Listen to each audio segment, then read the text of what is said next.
ये समाज में नफरत थोड़ा घोलता है। आप शपथ लेते हैं कि राग द्वेष से रहित होकर के हम काम करेंगे। लोकतंत्र में वोट मिलता है, कई लोगों का कम बेश सबका मिलता है। आज इंडिया गठबंधन को बिहार में 40% वोट अगर प्राप्त हुआ है तो वो सब जाति धर्म और मजहब के लोगों का है, औरत मर्द सबों का है। हम सबका सम्मान करते हैं। अगर हम नहीं जीतेंगे तो हम किसी को अपमान करें, ये अधिकार हमको नहीं है। और आप जब संवैधानिक मर्यादाएं हैं वो उसको अभी आपने तोड़ा है। आप शपथ के पहले अपने शपथ तोड़ा है, यह एक बड़ा आरोप है। और ये मामला बनता है योग्यता पर, क्या आप उसको धारण करने योग्य है कि नहीं है। आप शपथ लेते हैं राग द्वेष से रहित होकर के, ईश्वर की शपथ लेते हैं, सत्यनिष्ठा से प्रतिज्ञान करते हैं, लेकिन यहाँ पर आप शपथ के पहले अपने शपथ को तोड़ते हैं। तो ये गंभीर सवाल है। इन सवालों को निश्चित तौर पर लेनी चाहिए गंभीरता से उन सभी संस्थानों को जो संस्थानें इन विषयों को समझती है। सवाल नंबर 1। सवाल नंबर 2 ये सामने है, उन्होंने सिर्फ जाति की बात आपने फैलाया, वो तो सबका साथ सबका विकास की बात करते थे। यादवों को एक तरफ आपने किया, एमवाई गठबंधन आपने किया। रूबिका जी सुनिए, तो नारा तो किसी को गढ़ने आता है। देवेश चंद्र ठाकुर जी के बयानों को जो संपुष्ट कर रहे हैं, पुष्टि कर रहे हैं, वो कर रहे हैं गिरिराज सिंह जी। तो गिरिराज सिंह जी की भाषाई आतंक सबको पता है। वो नफरती बात करते हैं, उनके कपड़े की नाप इन दिनों छोटा पड़ गया है, वो सिर्फ नफरत की बात करते हैं। रहा सवाल दूसरे की, हम एक बात बड़ी ईमानदारी से कहना चाहते हैं। जो लोग सिर्फ यादव मुसलमान कुशवाहा की चर्चा उन्होंने की है, आप आधे दिखाया है आपने। कुशवाहा जाति पिछड़ी जो मजबूत जातियां हैं बिहार के अंदर में, उसके संदर्भ में इनके कटीले भाव आए हैं, जहरीले भाव आए हैं, जो कहीं ना कहीं किसको कई क्षेत्रों में नहीं मिलता है, कई लोगों को कम मिलता है। लोग हिचकिचाते हैं और वो ये कहते हैं कि जब आपकी सरकार थी तो एक विशेष जाति थी जिसको सबसे आगे बढ़ावा दिया जाता था, वही थे जो करते भी थे, करवाते भी थे, चाहे वो सरकारी नौकरी हो, चाहे वो अलग अलग पद हो, चाहे वो जमीन पर किसी का मालिकाना हक हो।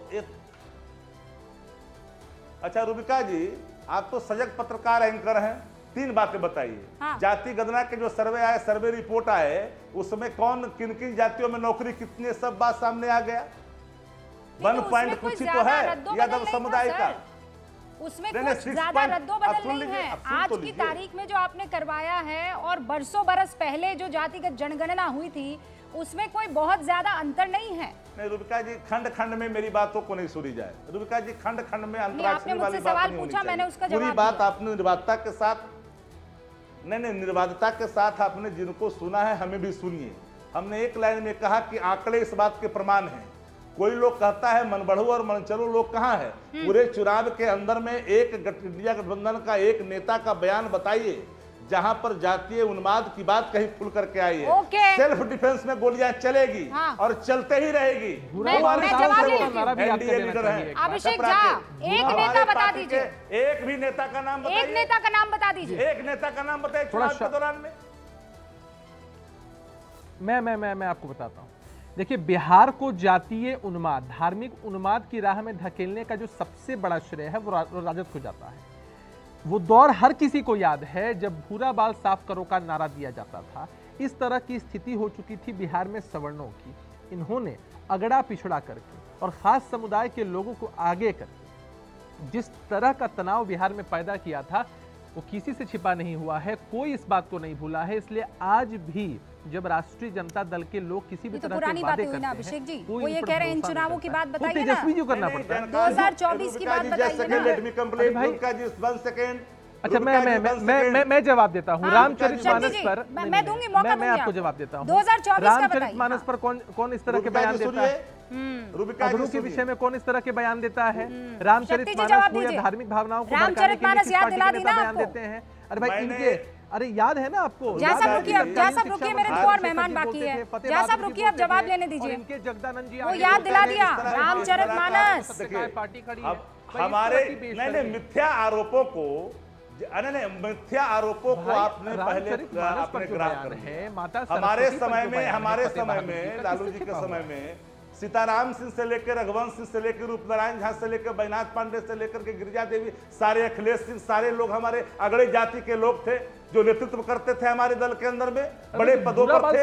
इनके यहाँ संख्या जुटती नहीं है जितना हमारे समय में काम करते थे। सवाल नंबर 1, सवाल नंबर 2, हमने साक्ष्य पूछा हमें ये बता कि दीजिए ना कि भाई बुराबाल साहब को बदला क्यों दिया हमारे गया? दल के अंदर में या किसी मेरे गठबंधन के अंदर में बुराबाल कोई एक साहब शब्द को बोला नारा हो? क्यों दिया अरे गया? जातीय बिहार को रंग ये की बातें रंग, पसंद अरे नहीं है। काउंसिल में सभापति रहते हुए आपने अरे भाई, 6 नरसंहार लोगों आपको को, याद अपने होगा स्वजातीय ना? लोगों को आपने आपको काउंसिल में नरसंहार नामित याद किया। होगा। इसके बिहार जिस तरह से जातीय उन्माद में धकेला गया, जिस तरह से दोनों रुक जाइए, अब मेरी बात सुनिए, ठीक है? आप दोनों, आप शक्ति यादव जी, अभिषेक झा जी, 2 और मेहमान, सुबही खान, सुना आपने यहाँ पर, ये तो पॉलिटिकल बहस हो गई। लेकिन मुसलमानों ने बीजेपी को वोट नहीं किया, एनडीए को वोट नहीं किया, ये हम नहीं कह रहे, ये CSDS की रिपोर्ट सामने आ गई है। अब तर्क ये है कि जब आप वोट नहीं देते हैं तो फिर वो कौन सा हक, जिस उस हक से आप ये कहते हैं कि कैसे मेरा काम नहीं करोगे। और अभिषेक झा को आपने सुना कि वो पर्सनल काम की बात हो रही है। नीति जो निर्धारित होगी वो तो सबको के लिए होगी, मोहम्मद के लिए भी और मोहन के लिए भी। पर्सनल क्या होता है रुबिका जी? हाँ, वो सवाल तो मैं पूछ ही रही हूँ सर। शक्ति जी, आप भी जानते हैं, सुना आपने, मैंने वही पूछा, ये पर्सनल काम होता क्या है? सुबह जी रूबिका जी, सबसे पहले तो मैं ये कहना चाहती हूँ कि एक लोकतांत्रिक व्यवस्था में जब आप सांसद की तरह चुने जाते हैं तो आपका काम होता है अपने संसदीय क्षेत्र का विकास करना, वहाँ के लोगों की समस्याओं को सुनना, उनसे संवाद करना और उनका समाधान करना। तो इस बयान को मैं बहुत ही दुर्भाग्यपूर्ण मानती हूँ कि मैं यादवों का और मुसलमानों का काम नहीं करूँगा। अगर उन्होंने आपको वोट नहीं भी दिया, पुराने समय में जो लीडर्स हुआ करते थे, आप देखिए इतिहास भरा पड़ा है कि अगर एक समाज आपको वोट नहीं देता था तो आप मनन करते थे, इंट्रोस्पेक्शन करते थे। इस बात पे एग्री करती हैं कि नहीं, ये तो मन की पीड़ा है जो निकल गई है। ये रूबिका, मैं बिल्कुल कंप्लीटली ये कह रही हूँ कि अगर ये पीड़ा भी है, अगर ये पीड़ा भी है तो आप उसके मन में पर्सनल लेवल पे रख सकते हैं, बट एज अ सांसद, as a member of parliament, you are not expected to make the statement because you are people's leader. जो आप गलत लोगों के बयानी नेता है हैं। उसके साथ तो आप खड़े हो ही नहीं सकते हैं। एक बात मैं और अभिषेक कहना झा, चाहती हूँ रूबिका, मैं एक बात पूरी करना चाहती हूँ। अगर जो सही मायने में लोगों का नेता होता है और उसको कोई वर्ग अगर नकार देता है या वोट नहीं देता है, तो हमें ये सोचना चाहिए कि क्या कारण है, उन समुचित कारणों का निराकरण होना चाहिए। जैसे अभी गिरिराज जी ने भी एक स्टेटमेंट दी, अगर उनको लगता है कि जैसे स्टैटिस्टिक्स भी बोल रही हैं, विच इज़ ट्रू, कि भाजपा के बारे में अगर मुसलमानों में एक स्वीकार्यता नहीं बन रही है या कुछ वर्ग विशेष में स्वीकार्यता नहीं बन रही है, तो समुचित कारणों का निराकरण होना चाहिए। क्योंकि हमारे लीडर माननीय हमारे प्रधानमंत्री जी मोदी जी कहते हैं इंक्लूसिवनेस होनी चाहिए, सबको साथ लेकर चलो। लेकिन जब लोकल नेता कुछ इस तरह की स्टेटमेंट्स देते हैं तो उनसे पार्टी का मतलब इन टोटलिटी नुकसान होता है, और वो नुकसान फिर इलेक्शंस में देखने को मिलता है। नहीं, और वो दिखा है ना, वो तो वो तस्वीरें दिखा रही हैं तस्लीम रहमानी साहब, ये जेडीयू के सांसद का इस तरीके से बयान देना। और अभिषेक झा कह रहे हैं कि भाई अरे वो तो हिंदू मुस्लिम सिख ईसाई सारे सिंबल लगाया करते थे, ये तो मन की पीड़ा है। लेकिन एक सांसद इस तरीके के बयान कतई नहीं दे सकता है, वो पब्लिक लाइफ में है। There is nothing called as personal और there is nothing called as professional. आपको चुन